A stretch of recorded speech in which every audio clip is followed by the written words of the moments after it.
lesson, we discussed the following things. You remember, we have studied that if p is a prime number, f is an irreducible polynomial over the field fp with degree of f is n, which is greater than 1, that is f is non-linear. Theta is a root of f which lies outside of fp. Then the field fp extended in this number theta, which is consists of expressions of this form: a naught plus a1 theta plus a2 theta square up to so on an minus 1 theta up to n minus 1, such that all ai's belongs to fp. This set is a field with p power n elements, and this field fp theta is a bigger field than fp. That is, fp is a proper subfield of this field because f is now has degree greater than 1 and theta lies outside of f. And this field is obtained by modding out the polynomial ring fpx by the polynomial irreducible polynomial f. Again, see, in the previous lesson we studied that if p is a prime number, f is an irreducible polynomial over the field fp, and degree of f is greater than 1, and theta is a root of f which lies outside of fp. Of course, if theta is inside fp, then f will not be irreducible. F is irreducible. Therefore, f theta is some root of f which lies outside of fp. Then fp extended in theta is a field with p power n elements, and this field is obtained by modding out fpx with this irreducible polynomial, and this is a proper fp is a proper subfield of fp theta. So these are some facts which we have learned in the previous lesson. So now comes to this other lesson, this new lesson. In this lesson, our main aim is to prove an important theorem about the finite fields. Our main goal is to prove that for each order, the finite field is unique. That means for each prime power, p power n, there exists a finite field and it is unique. We will prove the existence of finite fields and uniqueness of finite fields of some fixed order p power n. We will, in this lesson, our main goal is to show that the finite fields, we know the finite fields had order p power n, but now we will prove their existence and uniqueness. For each order p power n, the finite fields exist and they are unique. So now that is the main theorem that we will obtain in this lesson. But for that theorem, we need some basic results that will be used in that theorem. So we start with this lemma 1. Let f be a finite field with q elements. Then alpha power q equals to alpha for all alpha belongs to f. And this is, we will prove this lemma by using Lagrange's theorem. We have proved similar theorem in group theory and number theory, and at that place the theorem was known as Fermat's little theorem, you remember. But at that place it was about the field Zp, the field with p elements, and now we are proving this for any finite field. For any finite field this is true. In any finite field, alpha power q equals to alpha for all alpha belongs to f. And this is very easy. You see, we start the proof. We prove it as first we take the possibility of 0. If alpha equals to 0, then obviously 0 satisfies this relation and this result is obviously true. So then we suppose that alpha is not equal to 0. If alpha is not equal to 0, that means alpha belongs to f star, which is equals to f minus 0. And you know, if we exclude 0 from a field, we will get a multiplicative group. So it means alpha belongs to a finite multiplicative group whose order is q minus 1. And by Lagrange's theorem, order of elements divides the order of group. Therefore, alpha power q minus 1 will be equals to identity element of that group. And by multiplying both sides with alpha, we will get alpha power q equals to alpha. I hope you understand this easy proof. It's very easy. First, we have two possibilities. Alpha is 0 and alpha is non-zero. If alpha is 0, this is trivial, and if alpha is non-zero, then alpha belongs to this set f minus 0, which is a multiplicative group of order q minus 1. And by Lagrange's theorem, order of alpha divides q minus 1 and hence alpha power q minus 1 equals to 1. And by multiplying both sides by alpha, we get alpha power q equals to alpha.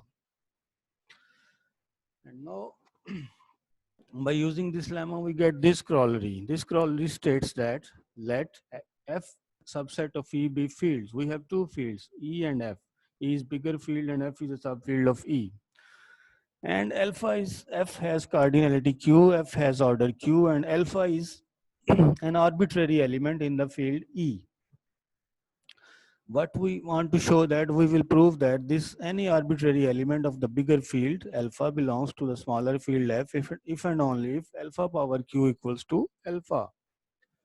In this corollary, we will show that if we have two fields, F subset of E, F is a subfield of E, and F has order Q, then each element of the bigger field belongs to the smaller field if and only if that element power Q equals to itself. So now comes to the proof. First, this is theorem. In this corollary, first we will suppose that alpha belongs to F and we want to show that alpha power Q equals to alpha. And for this is trivial by previous lemma. We know by previous lemma because F has cardinality Q, F has order Q, and by previous lemma alpha power Q equals to alpha for all alpha belongs to F. So it means if alpha belongs to F, then this relation automatically satisfied by previous lemma. So this is clear, this is obvious. And now we have to do a little bit more for the converse part. Conversely, we suppose that alpha power Q equals to alpha, and we want to show that alpha belongs to the field F. And the trick to prove this theorem is to consider this polynomial. This is a tricky step. We have to consider this polynomial and we will talk about the roots. So by using the concepts and things about, we know about the cardinality of roots, we know that if a polynomial has degree n, it cannot have roots more than n. By using that results about the roots, we can prove this. Let us see how.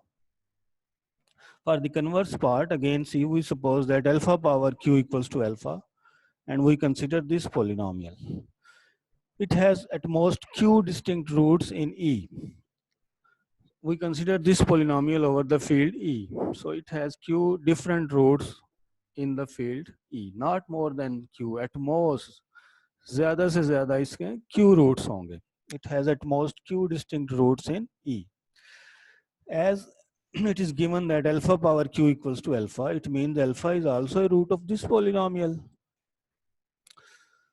But notice that all the elements of F are roots of this polynomial, and F has total Q distinct elements. Again, see that the field F has total Q elements, and by lemma 1, all the elements of F are roots of this polynomial. So it means all the elements of F are actually the roots of this polynomial in E. Maybe you understand. Again, see, notice that this polynomial has at most Q different roots. Number 1. Number 2, all the elements of F are its root, and F has total Q elements. So it means all the elements of F are in fact the roots of this polynomial. So therefore, alpha being the roots of this polynomial also belongs to F. I hope you understand this proof. And now for the next, our main theorem, we need here some definition and terminologies. Recall that for two fields E and F, the composite field E dot F, this is a notation, is in fact the smallest field containing both E and F. What is composite field? A composite field is the smallest field which contains both the fields E and F. E dot F denotes the composite field which contains both the fields E and F. And now here is a small exercise that you already, maybe you know this exercise. For any field F of characteristic P greater than 0, we can easily show that a plus b whole power b power m equals to a power b power m plus b power p power m. By using binomial theorem, when we expand this and using the definition of characteristics, all the terms will be zero. We will left only with these two terms. I hope you remember this result. And also another definition, splitting field. What is splitting field? This is associated with each polynomial in over some field. Let f be a field and small f be a polynomial in fx with degree is positive. Then the smallest field containing all the roots of f is called the splitting field of f. The smallest field which contains all the roots of f is called the splitting field of f. Because whenever we take a polynomial, it is not necessary that all its root belongs to f. Sometime it is, it is irreducible. It has no roots in f. Sometime it has one root. Sometime it has two roots. Sometime it has all the roots in f. So if it has all the roots in f, then f is itself the splitting field of small f. But if f does not contains this field, then we need some bigger field which contains all the roots of f, and the smallest such field is called splitting field of f. We will need this definition in our next lectures, maybe not in this theorem, but maybe later we will use this result. So now I hope you are here prepared for our main theorem of this lesson. This is the main theorem of this lesson. In this lesson, our main target is to prove this theorem. This theorem states that for any prime p and integer n greater or equals to 1, there exists a unique finite field of p power n elements. For any prime p, this is true. If you take any prime p and any integer n greater equals to 1, you must get some field of p power n elements, and that field will be unique field. And now we will start its proof. Comes to the proof, first we will prove the existence part, that such field must exist, and for second we will prove its uniqueness. For the existence part, we will use the existence of irreducible polynomial of each degree over a finite field. So let f be an irreducible polynomial over fp. Recall that the existence of such a polynomial is guaranteed by using Mobius inversion formula. I will explain to you later in some other lecture about this result. It is a well-known result that if f is an if fp is a finite field, then there exists an irreducible polynomial of each degree. We can also prove similar theorem for the field Q, but this theorem is not always true for every field. For instance, the field of real numbers, such result is not true. I will explain to you in our online session about this, but for the moment, at least for finite field, this is true that the irreducible polynomial of each degree exists over finite fields. Okay, so now let f be an irreducible polynomial over fp, and this such polynomial must exist. We have theorem, Mobius inversion formula. By using Mobius inversion formula is in number theory, and by using this formula we can prove this fact, and this proof I will separately show you in some other lessons. And now again see, let f be an irreducible polynomial over fp, then by theorem 1 and 2 of our lectures, this factor ring will be a field. We know if we mod out by an irreducible element, it is a field, and by theorem 2 we know that it has p power n elements. So existence part is very easy by using this Mobius inversion formula, by showing the existence of such irreducible polynomial. This existence can also be shown by using other methods, but for the moment it is enough for you. And now we will talk about the uniqueness. This is the tricky part. Be careful, be attentive. Uniqueness part is important here. We have to prove that the finite field for each order is unique. It is not possible that you have two different field of order 8, two different field of order 9, two different field of order 25. It's not possible. For each prime power order, you must have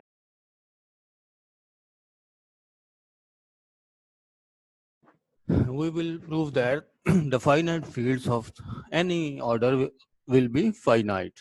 It is not possible that we have two different fields of the same finite order. It's not possible. The uniqueness part is tricky, but not so difficult. It's very easy. You can easily understand it. And now see here carefully. To prove that any two fields of some order will be finite, we suppose let E and F be two fields with p power n elements. And consider the polynomial x power p power n minus x over the field EF. EF is the composite field which contains both the fields E and F. Both E and F are subfields of this field EF. And this polynomial link with the first starting lemma of this lesson. You know, that's why we choose this polynomial. This polynomial has degree p power n, and p power n is the cardinality of these two fields. And now we use the following trick. We can take all the roots of this polynomial over this field. We consider the set of all the roots of this polynomial. Yes, and notice that all the elements of E will also be root of this polynomial by our first lemma or corollary. All the elements of E will also be roots of this polynomial. Therefore, E is automatically a subset of this set of all the roots. And now this polynomial cannot have roots more than the degree of this polynomial. So this set has at most p power n elements, and this set E has total p power n elements. So this set will be equal to this set. Similarly, we can prove that F equals to this set, and this proves the equality of E and F. Again, see, we consider all these roots of this polynomial. And this set, which consists of all the roots of this polynomial, has cardinality at most p power n, because this polynomial cannot have more roots than p power n. And now E is a subset of this set, and E has cardinality exactly equal to p power n, so E must be equal to this set. Similarly, we can prove that F is a subset of this set. This equality can be proved in many other ways. For instance, we can also prove that this middle set, the set of all roots of this polynomial, is a subfield of EF. By proving this result, by using this result that I have mentioned here, this definition, this exercise for any field F of characteristic P, we can easily show that A plus B whole power P power M equals to this.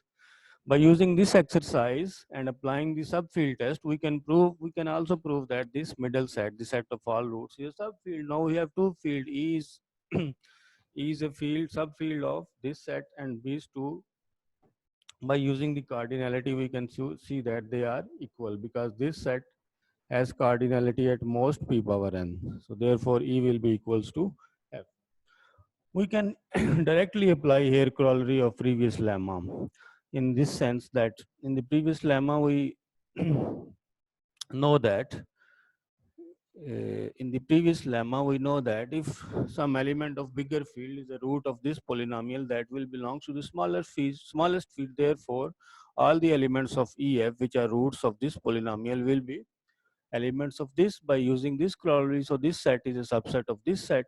We can also prove this equality without using the cardinality, but by using the previous corollary. So there are different methods to prove this equality, but this is easy. We can prove this in many ways. So it means that any two fields of same cardinality, finite fields of same cardinality will be equal. Again, see, हमने इसमें इस तरह से prove किया है कि late E and F हमारे पास दो फील्ड्स हैं पी पावर एन एलिमेंट्स के, और हमने इनको इक्वल प्रूव करना है. हमने एक पॉलिनोमियल कंसीडर की with P power N degree. Polynomial लेंगे जिसकी डिग्री p पावर n है ओवर द फील्ड दिस, और इसके रूट्स का एक सेट बना लेंगे. इस सेट के जो एलिमेंट्स की तादाद है वो p पावर n से ज़्यादा नहीं हो सकती, और e भी इसका सबसेट होगा क्योंकि e का हर एलिमेंट इसका रूट है by our starting lemma. Therefore e इसका सबसेट है. हमारे पास दो सेट हैं. इस सेट की कार्डिनलिटी p पावर n है, इसकी कार्डिनलिटी p पावर n से ज़्यादा नहीं हो सकती. It means they will be equal. Similarly we can prove that f is equal to this set.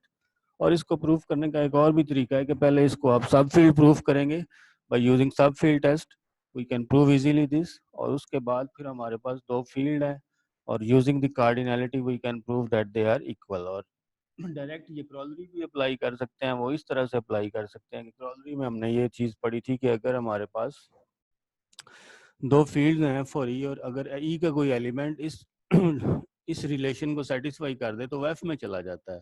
तो इसका मतलब ये हुआ कि अगर ई एफ का कोई एलिमेंट इस रिलेशन को सेटिस्फाई करेगा तो वो ई में चला जाएगा। सिमिलरली ई एफ का कोई एलिमेंट अगर इस रिलेशन को सेटिस्फाई करेगा तो वो एफ में चला जाएगा। Therefore they are subset of each other and they become equal. This completes the proof. I hope you understand. अब इसको हमने यूनिक प्रूफ कर लिया है, तो by using the uniqueness it makes sense to denote every finite field with Q elements by F Q और G F Q. Here G F Q stand for Galois field of order q. It is of course understood that q is a power of some prime number p. These are the references that we have used, and thank you very much for your patience, and Allah Hafiz.